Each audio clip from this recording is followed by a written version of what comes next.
Well, good morning. What is today? It is Wednesday. It is trash day for me.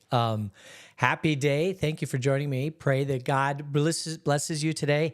50 degrees outside.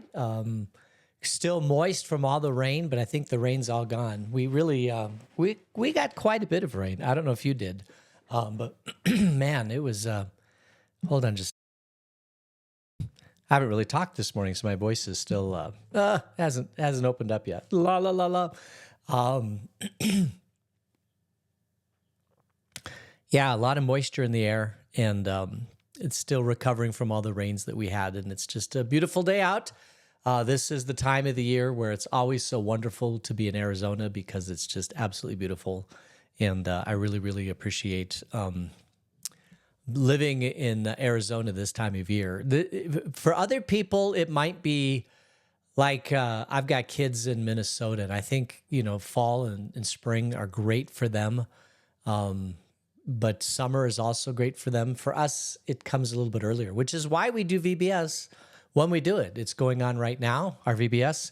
And it's just, it is a lot of fun this year. There are a lot of,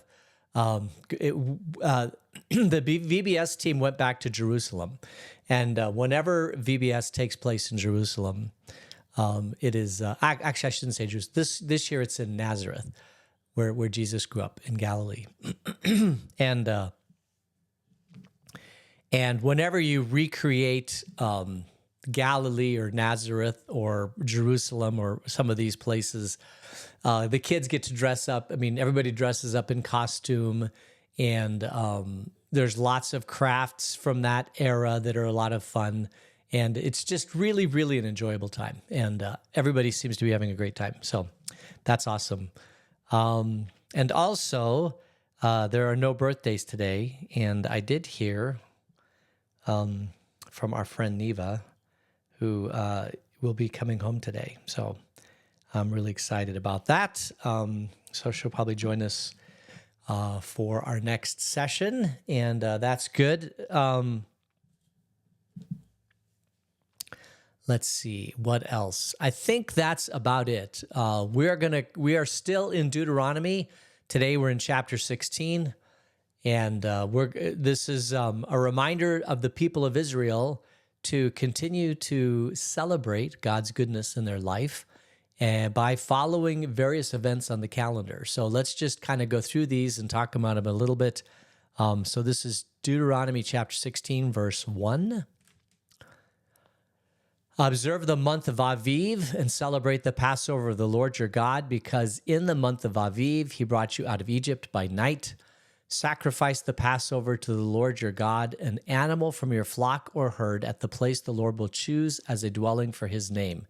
Do not eat it with bread made from yeast, but for 7 days eat unleavened bread, the bread of affliction, because you left Egypt in haste, so that all the days of your life you may remember the time your departure from Egypt. Let no yeast be found in your possession in all of your land for 7 days. Do not let any of the meat you sacrifice on the evening of the first day remain until morning. So this is the celebration of Passover. And it's in the month here, it's called Aviv. It's also called the month of Nisan. And this is the first month. Passover is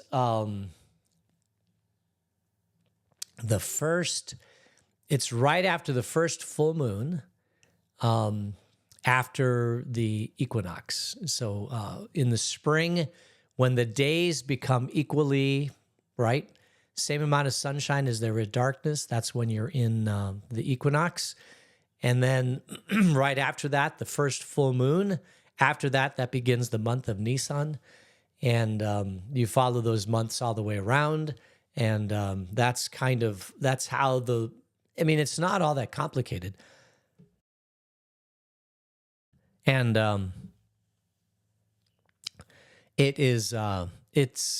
I suppose there are times where the Israelites said, okay, are we at the equinox yet? Is this the moon, or do we wait till the next one? And there are people who said, no, this is the first full moon of the year. So it's very, very easy to determine when this month starts. and then you just count the months around the circle. This is why for us, Easter is always the first Sunday after the first full moon after the equinox. That's how we determine our Easter on the calendar, which moves. Sometimes it's early and sometimes it's late. It can be about, I think I'm remembering, about 43 days that Easter can fall into. But it's probably, that doesn't sound right. It wouldn't be more than 43 days, would it? Anyway, there's a large period of time of which Easter can fall. And it's because of when that full moon arrives after the Sunday, after the equinox. So the soonest obviously could be, that's March 21st would be the soonest, and then the latest would be sometime in April.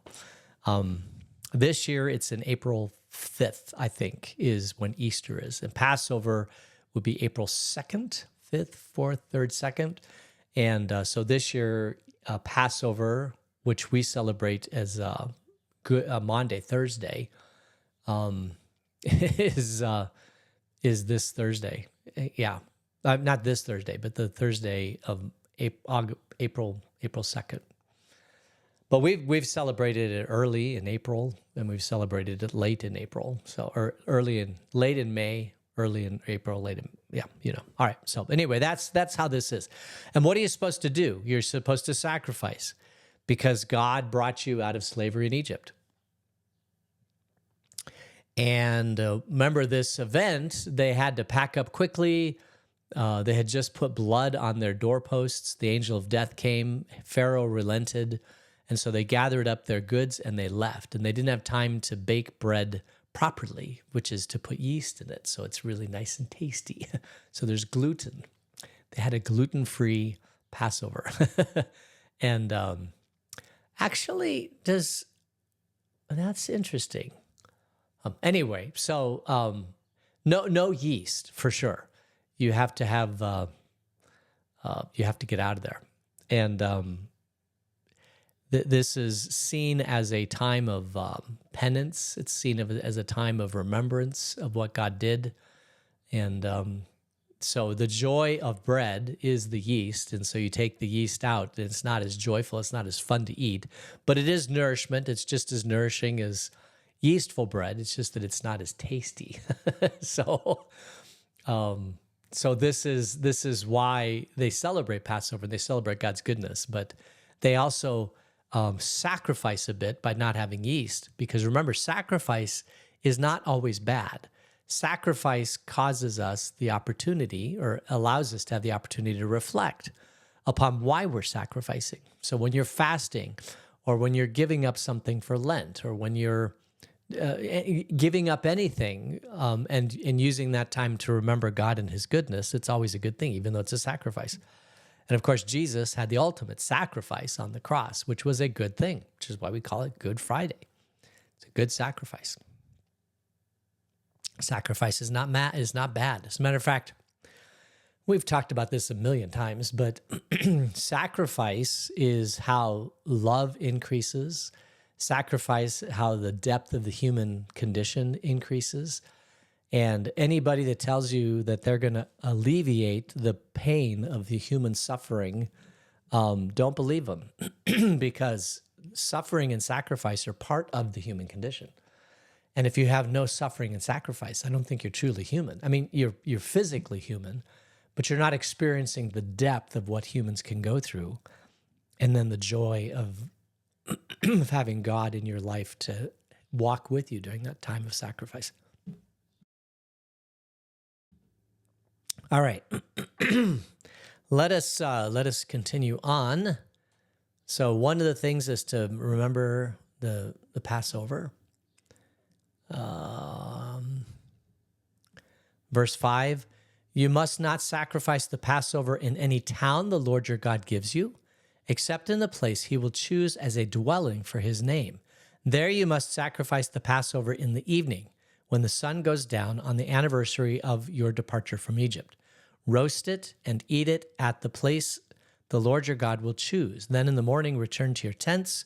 For 6 days eat unleavened bread, and on the seventh day hold an assembly to the Lord your God and do no work. And this is basically carried down up until the time of Jesus. He went into Jerusalem. That was the place appointed for him to go to celebrate. It's where a lot of Jewish people from Bethlehem went. Even people from Galilee may have gone through Samaria or around the Jordan River through to come down into Jerusalem to celebrate the Passover. And so Jerusalem swelled at Passover. Places were full. If you did make a reservation, it may have been difficult for you to find a room, but people opened up their homes, they opened up their rooms, they celebrated Passover together as a huge nation. And this is where Jesus found himself the night before he died, the night that he was betrayed. And at Passover, we call it Maundy Thursday, Maundy from the Latin mandatum, because God gave a new commandment. A new commandment I give to you, that you should love one another as I have loved you. By this, all shall know that you are my disciples, if you have love one for another. So that's what we remember, among the other things, on Maundy Thursday, is this new commandment that Jesus gives, which is to love everybody. Jesus is the commandment of love. God, in the Old Testament, is love. It just, it doesn't, you have to really pause and think about how the Old Testament is love, but it is. Love God, love your neighbor is the commandment of God in the Ten Commandments and all the commandments. Everything comes down to love because God is love. And so it's a restatement of the commandment to love. And it's awesome. All right, verse 9. Count off 7 weeks from the time you begin to put the sickle to the standing grain. Then celebrate the festival of weeks to the Lord your God by giving a freewill offering in proportion to the blessing of the Lord your God has given you. And rejoice before the Lord your God at the place he will choose as a dwelling for his name. You, your sons and daughters, your male and female servants, the Levites in your towns, and the foreigners, the fatherless, and the widow living among you, remember that you were slaves in Egypt, and follow carefully these decrees.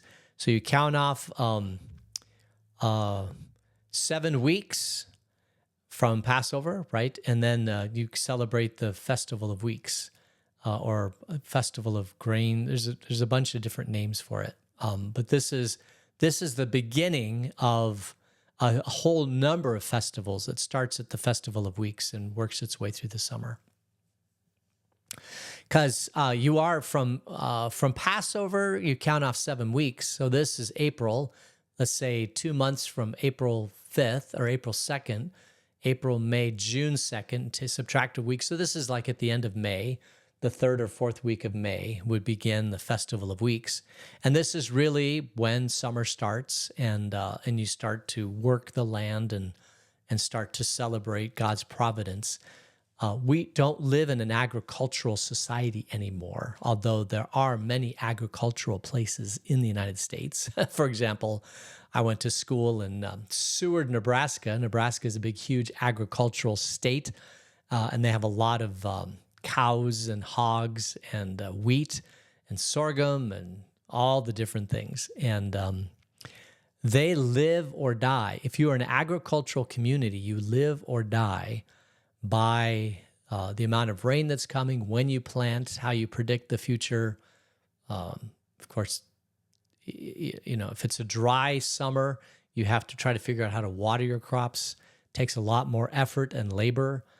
Here in Israel, they would have used some animals to help haul the water out to the crops and all sorts of things. They would have used some animals to plow the fields. They would have done all sorts of things to try to keep that crop alive because you lived or you died based upon how that crop went.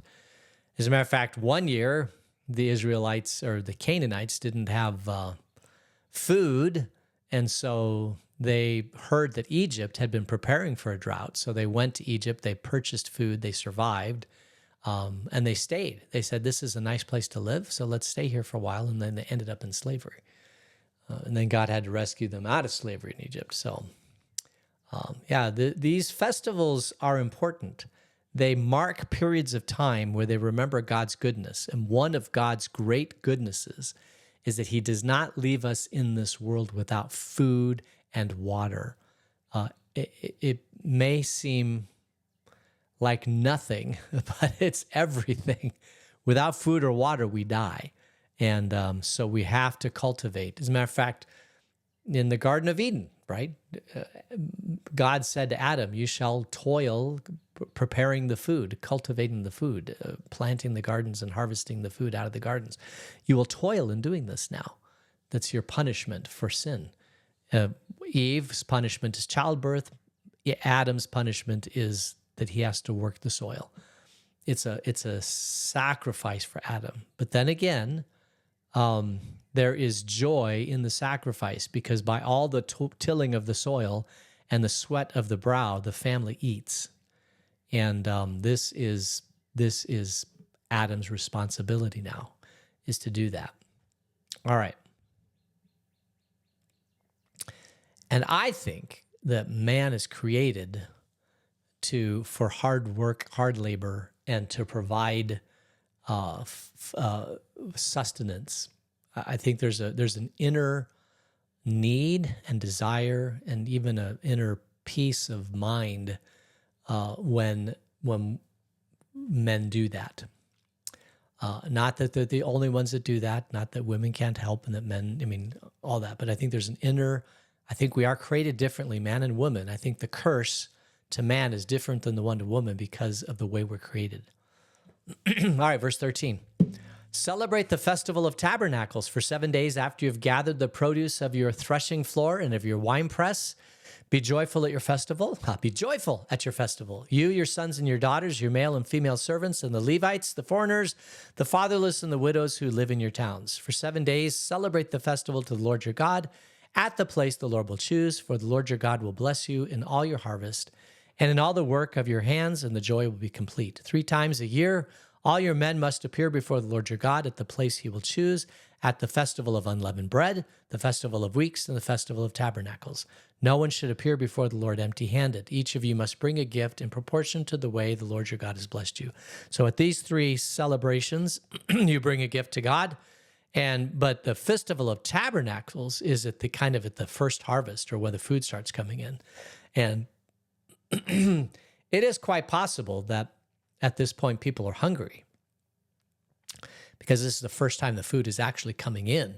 And so you're living off the dregs, if you have any, that from the previous harvest.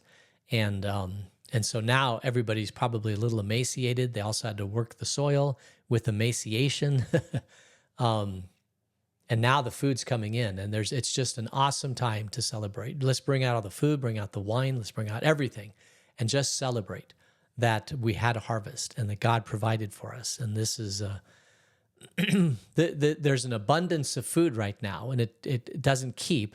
So one of the places you can keep food is to eat it and have it pack on pounds in your body. So why not just have a big celebration and a festival and pack on as many pounds as you can, because it's those pounds that are going to get you through the points of emaciation later on.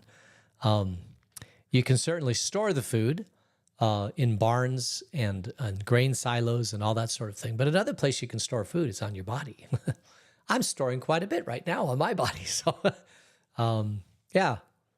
And then bring a gift in proportion to the way the Lord God has blessed you. So you go and do that. All right. Those are the 3 festivals. And I guess maybe bring up this map here. This is from some website, HebrewForChristians.com. So you have the festival in Nisan, which is the first month of the year. You have the festival of Passover, and then you have Shavuot, and then you have 3 weeks of sorrow, comfort, 40 days of Teshuvah, atonement, season of joy, Hanukkah, which is right before Christmas, right? But these summer months, look at all these festivals. You've got Shavuot, you've got... well, let's see. Maybe. Hold on just a second. I think I got a better calendar here. think I can find.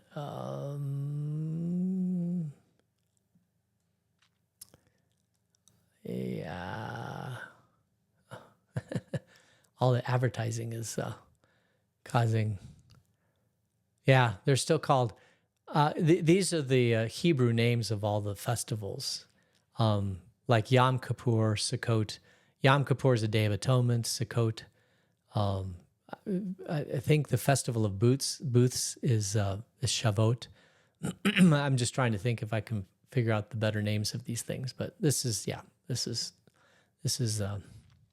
where we are. All right, so basically the start of the festival is Passover, and then you go through the summer months, 6 weeks, 7 weeks later, go through the summer months, and then at the end of the summer months, you're pretty much done with all the festivals. And now you're kind of coasting to get through the winter time, and then it starts all over again. And there's a couple more festivals in there, but God says you must celebrate these 3 festivals, and you must bring sacrifices and offer the appointed foods at the appointed place. All right, verse 18. Appoint judges and officials for each of your tribes in every town the Lord your God is giving you, and they shall judge the people fairly. Do not pervert justice or show partiality. Do not accept a bribe, for a bribe blinds the eyes of the wise and twists the words of the innocent. Follow justice and justice alone, so that you may live and possess the land the Lord your God has given you. So, this idea of kind of blind justice is something that God gives to Israel. And if you're going to live as a community together, you have to have good justice. You have to appoint good, honest judges that look at the facts and consider the facts and then rule upon the facts. And they're not people that are bribed. They're not people that favor their friends. They're not people who favor their political intuitions. Today we have what they call that activist judges, and the whole idea, what the media likes to say is that, such and such a president appointed this judge, and so this judge is going to act in favor of the president's policies that appointed him at the time. And if you follow anything about the Supreme Court, you know that that's not supposed to happen. But it is possible that one or the other political parties could appoint a judge who violates their blind justice, and because they're so, they grew up, or their very inner being is a particular way to judge, they get put on the court and the bench of the Supreme Court, or any court really, and judge the way that they've kind of lived their whole life.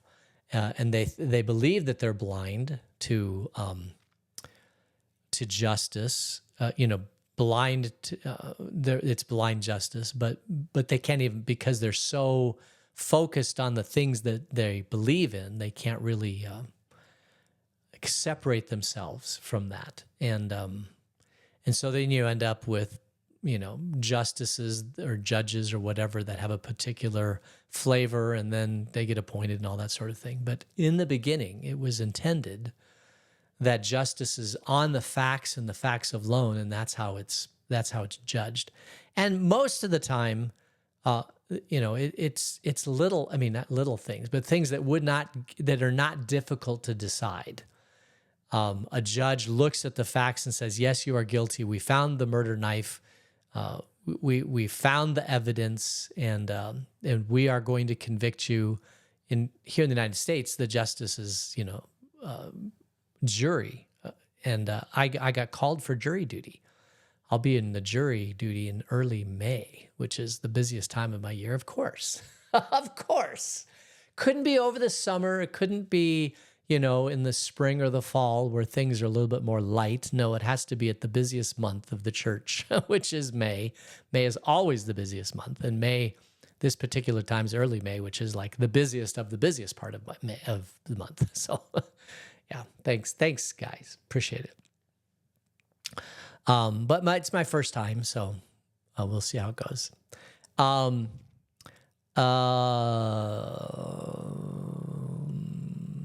Judges, yeah. I hope if I get a case that I'm fair and impartial. But even I have biases too. Like there's certain things that I don't like, certain things that resonate deeply in me. So I have to check that at the door if I can and try to judge fairly and equitably. If it's somebody who's violated chocolate, they're going to get the death sentence. Sorry. All right, verse 21. Do not set up any wooden Asherah pole beside the altar you built to the Lord your God, and do not erect a sacred stone for the Lord your God. For these the Lord your God hates. So this is God saying, honor me and me alone. I'm Lord your God, follow me. We see that in all the places that when they conquer, they tear down the altars of the old gods, and they tear down their Asherah poles and all the things that resemble the foreign gods, and they worship God and God alone. There's one true God, and we worship him and him alone. And they have the God's name, and that's who they worship. All right, we'll leave it there. Let's close in prayer. Gracious God, thanks for this day. Thanks for the beauty of this morning. Until we meet again, keep us in your grace. In Jesus' name, amen. All right, so we are going to meet tomorrow, and we'll go through the red letter challenge, the next, kind of summarize devotions 6 through 12, and then we'll kind of kick off devotions 13 through whatever that is, 21, 2019, yeah. Whatever it is, yeah. And let's see. So tomorrow we will meet, and we'll do that devotion, and we'll go through that. And then we will be meeting next week also, and so we'll go from there. And appreciate you joining me today. God's blessings to all of you, and we'll see you later. Take care. Bye.